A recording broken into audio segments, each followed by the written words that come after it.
Unsure of your dream? Study abroad destination? Clear your doubts. Videsh Consult. Call 9676502888.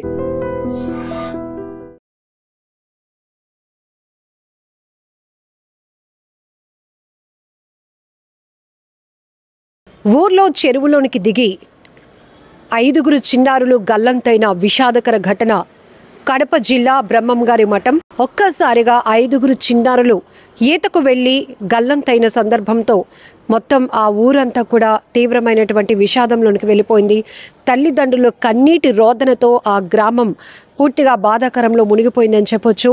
5 చిన్నారులు తరుణ్, చరణ్, పార్దు, హర్ష, దీక్షితులు ఈ 5 కూడా ఆ విలేజ్లో ఉన్నటువంటి స్థానికంగా ఉన్న చెరువులోనికి ఈత కోసమని వెళ్ళారు. అయితే వారి దుస్తులు ఏవైతే ఆ బట్టలు గట్టుపైన ఉన్నాయి, కానీ వాళ్ళు ఇప్పటికీ కూడా బయటికి రాలేదు.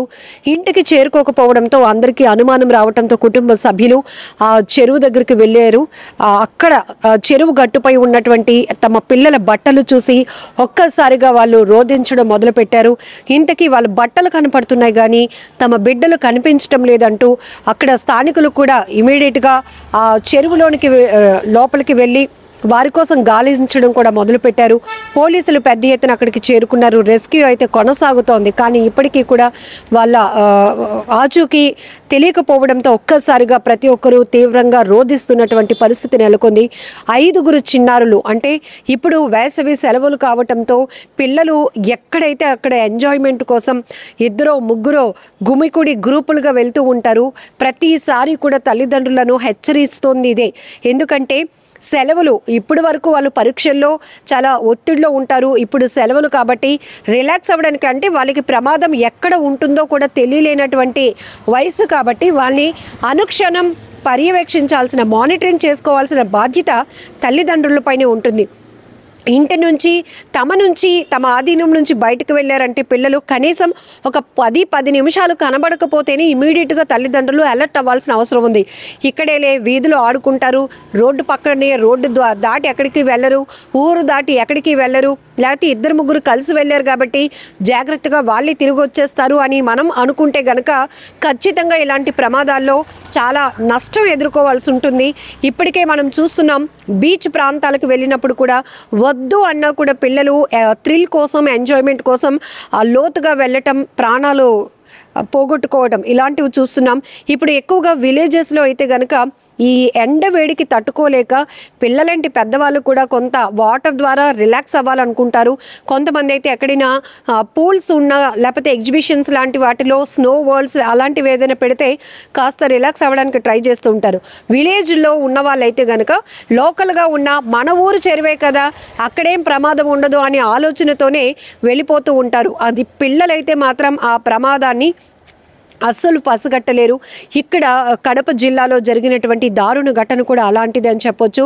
ఎందుకంటే బ్రహ్మంగారి మఠంలో ఉన్నటువంటి లోకల్గా ఉన్నటువంటి చెరువు దగ్గర వీళ్ళు మల్లేపల్లిలో ఒక చెరువు ఉంటుంది. ఆ చెరువు దగ్గరికి 5 చిన్నారులు కూడా ఈత కోసం వెళ్ళారు.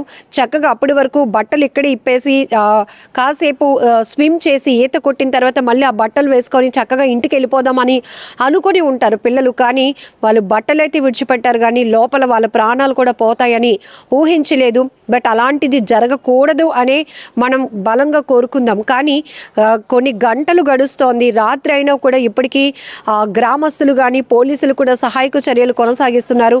ఆ చిన్నారులు ఎవరైతే కనిపించకుండా పోయినటువంటి చిన్నారుల కోసం ఆ చెరువులో గాలింపు చర్యలు కొనసాగుతున్నాయి ముమ్మరంగా. అంటే అక్కడ ఏం జరుగుతుందో కూడా మనం ఊహించడానికి కష్టంగా ఉంది. ఎందుకంటే ఆ తల్లిదండ్రులు రోధిస్తున్నటువంటి రోదనలతో ఒక్కసారిగా గ్రామంలో విషాద ఛాయలు అలముకున్నాయి. ప్రతి ఒక్కరూ ఏమీ కాకూడదు దేవుడా అంటూ భగవంతుణ్ణి కోరుకోవడం తప్పితే వాళ్ళని ప్రమాదం నుంచి తప్పించేటటువంటి పరిస్థితులు కూడా ఉండవు. ఎందుకంటే ఇప్పుడు ఆల్రెడీ 10 కావస్తుంది, రాత్రి 10 అవుతోంది. ఇప్పటికీ కూడా ఎప్పుడు మధ్యాహ్నం అనగా ఇంటి నుంచి బయటకు వెళ్ళిన పిల్లలు ఇప్పటికీ ఇంటికి రాకపోవడంతో తల్లిదండ్రులకు అనుమానం వచ్చి అక్కడికి చెరువు దగ్గరికి వెళ్ళినప్పటికీ వాళ్ళ పిల్లల బట్టలు మాత్రమే కనిపించాయి, కానీ పిల్లల ఆచూకీ కనిపించలేదు. దీంతో ఒక్కసారిగా లబోదిబోం అంటూ గుండెలు కొట్టుకుంటూ రోధిస్తున్నారు. మీకు ఎంత చెప్పినా కూడా వినకుండా వచ్చారా అంటూ వాళ్ళు దేవుడా ఎందుకు మాకు ఈ శిక్ష అంటూ వాళ్ళు ఇప్పటికీ రోధిస్తున్న తీరు కూడా మిగతా వారిని కూడా కంటతడి పెట్టేస్తోంది, కలిచివేస్తోంది. ఇది ఏదో ఊర్లో జరిగినటువంటి ఘటన కాదు. పదే పదే డాక్టర్స్ కావచ్చు, లేకపోతే విశ్లేషకులు కావచ్చు, మీడియా ద్వారా కూడా వేసవి సెలవులు వస్తున్నాయి అంటే ప్రమాదాలు జరగటానికి కూడా అంతే ఆస్కారం ఉంటుంది. ఎందుకంటే పిల్లలు వాళ్ళ వయసుకు తగ్గట్టు ఆలోచన ఉండదు, కానీ సరదా మీద ఎక్కువగా వాళ్ళ ఇంట్రెస్ట్ ఉంటుంది. అందులోనూ 2-3 పిల్లలు కూడారు అంటే ఖచ్చితంగా అవుట్ ఆఫ్ కంట్రోల్లో ఉంటారు. ఏం కాదులే, ఒక్కరమే వెళ్తే ఏదో భయపడాలి, కానీ 2-3 ఉన్నాం కదా అనే ఆలోచనతోనే ఉంటారు తప్పితే అక్కడ వాళ్ళు ప్రమాదాన్ని గుర్తించలేనటువంటి పరిస్థితి. ఈవెన్ ఆ చుట్టుపక్కల చెరువుల దగ్గరకు కానీ, బీచ్ దగ్గరకు కానీ, లేకపోతే సినిమా హాల్స్కో ఇలా పిల్లలు ఇష్టం వచ్చినట్టు తల్లిదండ్రుల పర్యవేక్షణ లేకుండా, పెద్దవాళ్ళ సహాయం లేకుండా వెళ్తూ ఉంటే తల్లిదండ్రులనే కాదు పెద్దవాళ్ళు ఒకవేళ ఎవరైనా అలాంటి గ్రూపుల్ని చూస్తే పిల్లల్ని ఇమీడియట్గా ఆపి వాళ్ళు క్వశ్చన్ చేయండి, అసలు అలా వెళ్ళడానికి వీల్లేదు అని కూడా హెచ్చరించిన వాళ్ళు బ్యాక్ స్టెప్ వేసి వెనక్కి వెళ్ళిపోవడానికి కూడా అవకాశం ఉంటుంది. ఇక్కడ తల్లిదండ్రులు కూడా ఏమనుకున్నారు, ఆ ఊర్లో ఉన్నవాళ్ళు సరేలే 5 పిల్లలు వెళ్ళారు కదా, వాళ్ళే తిరిగి వచ్చేస్తారు అని అనుకున్నారే తప్ప ఇలాంటి ప్రమాదం జరుగుతుందని, తమ బిడ్డలు కనిపించకుండా పోతారనేది ఎవరు ఊహించలేదు. కాబట్టి ఇదొక దారుణమైన ఘటన. ఇక విశాఖ లాంటి బీచ్లు కూడా మనం చూస్తూ ఉన్నాం.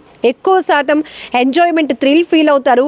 ఆ అందంలో అంటే ఆ సాగర తీర అలల అందాల్లో ఉండిపోతారు తప్పితే ఆ అలల వెనకాతలు ఉన్నటువంటి ప్రమాదాన్ని మాత్రం ఎవరు గుర్తించరు. ఇలానే రిప్ పవర్ కూడా పాస్ అవుతూ ఉంటుంది. కొంతమంది అలలతో పాటు లోపలికి కొట్టుకుపోతూ ఉన్న ప్రమాదాలు చూసాం. అక్కడ లైఫ్ గార్డులు ఉంటే ఇమీడియట్గా వాళ్ళు రెస్క్యూ చేసి సేవ్ చేస్తారు. లేదు అంటే సాధారణమైనటువంటి మన కళ్ళెదుటే మన వాళ్ళు కొట్టుకుపోతున్నా వాళ్ళని మనం ప్రొటెక్ట్ చేయలేం, రక్షించలేం. ఎందుకంటే మనకు అంత కెపాసిటీ కూడా ఉండదు. అలాంటి సందర్భంలో ముందే మనం జాగ్రత్త తీసుకుంటే ఇలాంటి ప్రమాదాలు జరగవు, ప్రాణ నష్టం కూడా జరగకుండా ఉంటుంది. సో ఇక్కడ ఈ పిల్లల కోసం అయితే ఇప్పుడు రాత్రి 10 అవుతుంది, ఇప్పటికీ కూడా సహాయక చర్యలు కొనసాగుతున్నాయి. పిల్లల కోసం గాలింపు చర్యలు అయితే కొనసాగుతున్నారు. గ్రామస్తులు కూడా హుటాహుటిన ముందుకొచ్చి ఆ సహాయక చర్యల్లో పాల్గొన్నారు. ఈత వచ్చిన వాళ్ళైతే ఆ చెరువులోనికి దూకి వాళ్ళ కోసం గాలిస్తున్నటువంటి పరిస్థితులు కనబడుతున్నాయి. పోలీసు యంత్రాంగం, అధికారులు కూడా అక్కడికి చేరుకున్నారు. ఇలాంటివి ఏంటంటే ఖచ్చితంగా అక్కడ నిషేధిత బోర్డులు ఉన్నప్పటికీ కూడా పిల్లలు అవన్నీ పట్టించుకోరండి. పదే పదే తల్లిదండ్రులకి చెప్తుంది ఇదే, విజ్ఞప్తి చేస్తుంది ఇదే, కనీసం పర్యవేక్షణ సమ్మర్ హాలిడేస్లో కంపల్సరిగా ఉండాల్సిందే. ఎందుకంటే 10 నిమిషాల నుంచి పావు గంట కనిపించకుండా వాళ్ళు పోయారంటే ఎక్కడికి వెళ్ళారు, ఎవరితో వెళ్ళారు, ఎంత దూరం వెళ్ళుంటారు అని మినిమం మానిటరింగ్ కంపల్సరిగా ఉండాల్సినటువంటి అవసరం ఉంది. ఎక్కువగా మనం ఈ వేసవి సెలవుల్లో సముద్రపు ప్రమాదాలు కానీ, అలాగే బీచ్ ప్రమాదాలు కానీ, ఈ చెరువు నదుల్లోనికి దూకడం, చెరువుల్లోనికి వెళ్ళటం, లేకపోతే బోరు బావిలు లాంటివి, ఒక బావి లాంటివి ఏదైనా ఉంటే అందులోకి ఈత కోసం దిగటం, ఇలాంటివి ఎక్కువ చూస్తూ ఉంటాం. వాళ్ళకి తెలీదు అందులో విషపు పాములైనా ఉంటాయి అలాంటి చెరువుల్లో, బావుల్లో. కానీ వాళ్ళు ప్రమాదాన్ని గుర్తించలేరు. కాబట్టి పెద్దవాళ్ళుగా మన పిల్లల్ని మనం రక్షించుకోవాల్సిన బాధ్యత కూడా మనపైనే ఉంటుంది. ఇక్కడ ఇప్పుడు ఆ పిల్లలు ఆచూకీ ఇంకా లభించకపోవడంతో తల్లిదండ్రులు ఎలా అయితే రోధిస్తున్నారో గ్రామస్తులు కూడా అదే విధంగా కన్నీరు పెట్టుకుంటున్నటువంటి దృశ్యాలు ప్రతి ఒక్కరిని కలిచివేస్తున్నాయి.